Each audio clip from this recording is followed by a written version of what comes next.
निराशा और भय का शिकार ना हो और ना ही भावनाओं में बेकाबू हो, बल्कि अपने हक के लिए कानूनी लड़ाई लड़े मुसलमान। ये कहना है अमीर शरीयत मुफ्ती मोहम्मद अहमद खान का, जो कि मध्य प्रदेश के जमीयत उलेमाए हिंद के अध्यक्ष पद पर हैं। जिस तरह का माहौल आज कुछ घिनौनी सोच वाले लोग राजनीतिक पार्टियों को फायदा पहुंचाने के लिए बना रहे हैं, उससे ये तो साफ तौर पर जाहिर है कि वे सिर्फ लोगों में इंसानियत को खत्म करके जहर भरना चाहते हैं। और अफसोस तो यह है कि कुछ लोग इनके जहर का शिकार भी बने हैं, यानी कि अब खुले तौर पर कुछ लोग सामने आ रहे हैं जो कि अल्पसंख्यक समुदाय को धमका रहे हैं और उन्हें देश छोड़ने का कह रहे हैं, और इतना ही नहीं, मौका मिलने पर अत्याचार भी कर रहे हैं। इस तरह की घिनौनी सोच वाले लोगों को ना तो बढ़ती हुई महंगाई दिख रही है, न बेरोजगारी, न शिक्षा, बस कुछ दिख रहा है तो मुस्लिम समुदाय को नफरत भरी निगाहों से देखना। ऐसा नहीं है कि एक बड़ा समुदाय इनके साथ है, लेकिन कुछ मुट्ठी भर लोग इंसानियत को तार तार जरूर कर रहे हैं। हालांकि कई लोग, चाहे वे अल्पसंख्यक हो या बहुसंख्यक हो, इंसानियत और भाईचारे को बचाने में आज भी सामने आ रहे हैं। इंसानियत, अमन और भाईचारे की मिसाल जमीयत उलेमाए हिंद भी मजलूम लोगों की मदद के लिए हमेशा तैयार रहते हैं। रविवार को जमीयत उलेमाए हिंद मध्य प्रदेश ने देश की वर्तमान स्थिति पर मुफ्ती मोहम्मद अहमद साहब की अध्यक्षता पर एक कार्यक्रम का आयोजन रखा, जिसमें प्रदेश के 500 से अधिक मुस्लिम धर्मगुरुओं ने अपनी उपस्थिति दर्ज करवाई और महत्वपूर्ण मुद्दों पर चर्चा की गई, जिसमें जमीयत की तरफ से कई प्रस्ताव रखे गए। वहीं भोपाल की जामा मस्जिद के संरक्षण के लिए एक कानूनी समिति का गठन किया गया।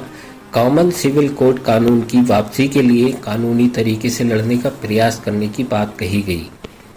शांतिपूर्ण और कानूनी तरीके से अल्पसंख्यक अपने हक की आवाज़ उठाएं और जमीयत के मुस्लिम धर्मगुरु अपने इलाके में नौजवानों की समझाइश करें और कानूनी तरीकों को समझाएं।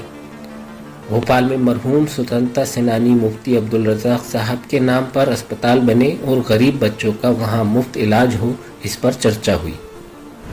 हमें जरूरत इस बात की है कि इस वक्त के जो हालात हैं उस पर हमारी निगाह हो, न हमें अपने आपा को खो देना, अपनी अकल को खत्म कर देना कि हम रोडों पे आ जाएं, सड़कों पे आ जाएं, हंगामे करने लगे, चक्का जाम करने लगे।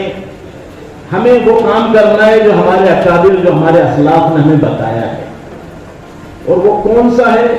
हम सबसे पहले मुसलमान हैं, हम कुरान को मानने वाले हैं, रसूलुल्लाह के तरीके पर चलने वाले हैं।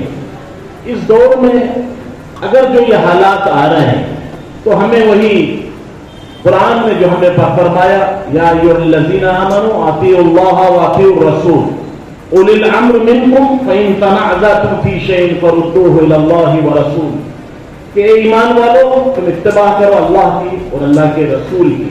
अगर तुम में कोई इख्तिलाफ हो जाए, कोई तुम में झगड़ा हो जाए, फ़इन तनाज़अतुम फ़ी शैइन फरुद्दूहु इलल्लाहि व रसूल, तो तुम उसको अल्लाह और अल्लाह के रसूल की तरफ ले जाओ। ये नहीं कि हम जो चाहे वो करने लगे, हम जिस तरह चाहे करने लगे। अब तक जानिसारी रहेगा जो उनके आज़ाइन थे, जो उनकी आदत थे, जिस तरह वो करते थे इंशाअल्लाह वैसे ही होना है, वैसे करेंगे, वैसे कोशिशें होती है।